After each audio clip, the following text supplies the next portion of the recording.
Hello, ladies and gents. So, are you guys hungry for some really enjoyable non-stop action? Yeah? Do I have a treat for you today then?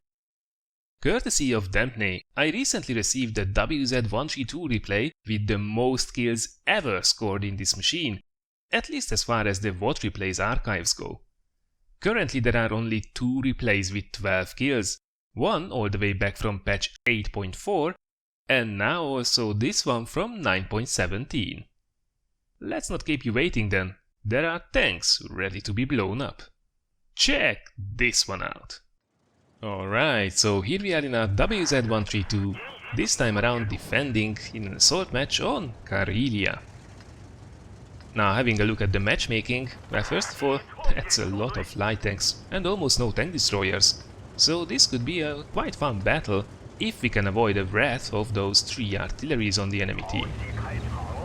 At the same time we have 3 ourselves, so if we manage to spot something on the flanks, we might be able to get our hands on a decent amount of spotting damage.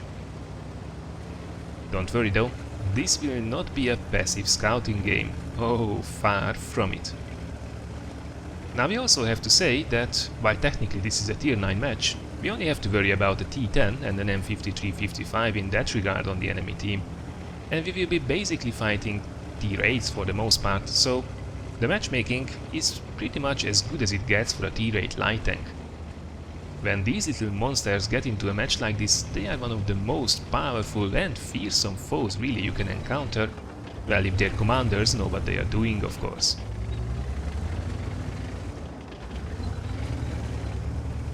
Now we're going here on some early spots, we have to be careful though because really there is only a T-54 that has come with us. So if we spot a larger push, so far it's really only an M49 and a Pershing, then we will have to hightail it out in a really hasty fashion. Nice little shot there in the Pershing, oh with some fire as well, that's a really good start. Doing almost 500 damage to the tier 8 medium tank, a very important one to start the match with. And then a lovely little snapshot there in the M49. Now the AMX M449 is basically the Liberté without the fancy paint job, so that's something we will not be able to penetrate from the front, unless we get its top cupola. The sides and rear though should be really no problem.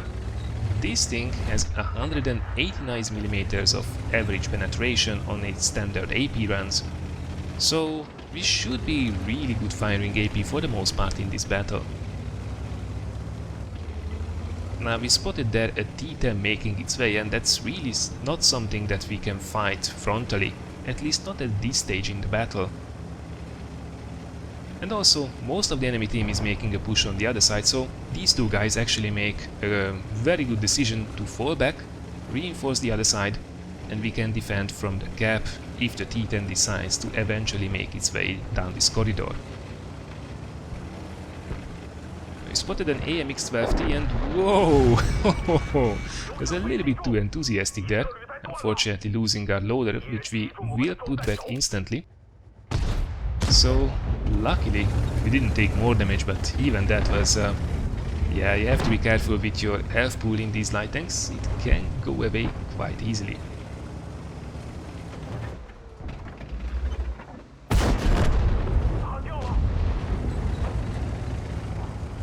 We are punishing the 12T, taking him out in a single shot.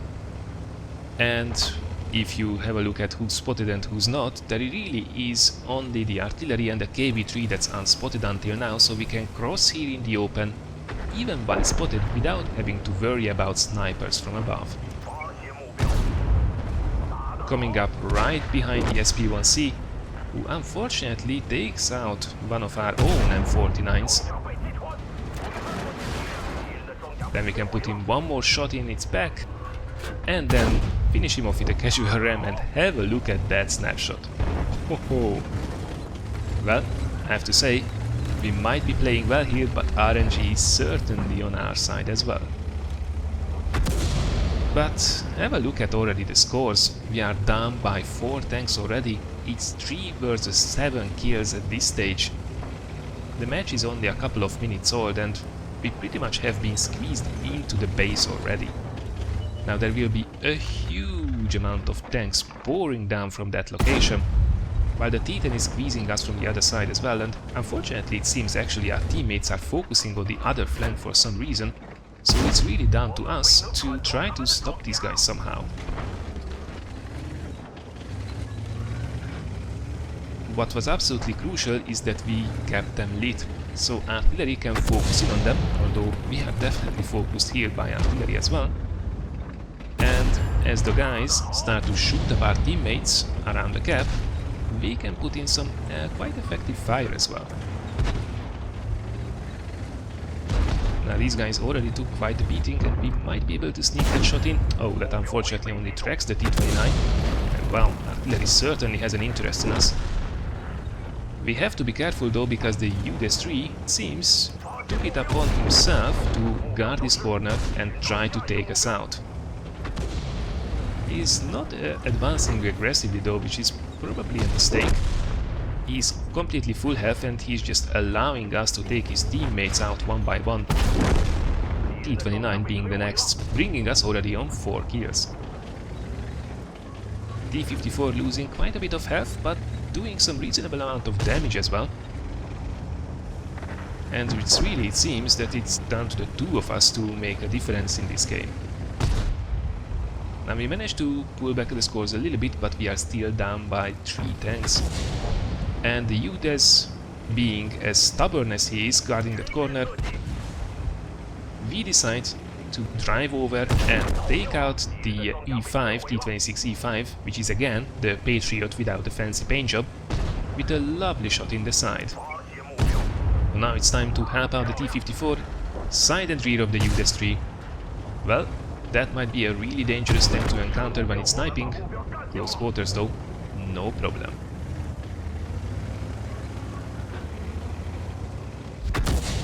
Now that was something to behold, really. That was most of the enemy team pushing down on one flank, and given the serious help from our artillery and the T-54, we have been doing some serious damage ourselves.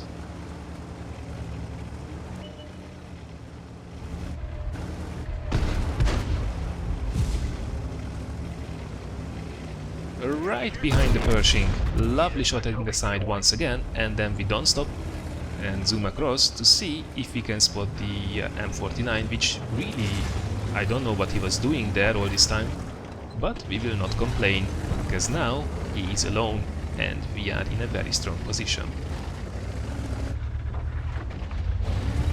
If we can just spot that guy for artillery, that should already do the job, and the T-54 is coming back as well.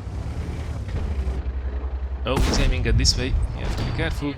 Nice little wiggle there, making the shot go into our tracks.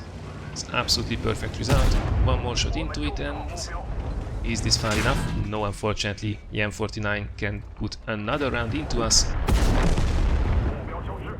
However, his time is already over, and that is kill number 8, Bradley Walter, secured. There are still 4 enemies left though, 3 artillery and a light tank. Now, the match looks pretty much to be in our pocket at the moment, but that's also a very dangerous T-rate light tank. I think we have to put in 2 shots though with 250 average damage, and whoa, that was a bounce, which is quite unfortunate.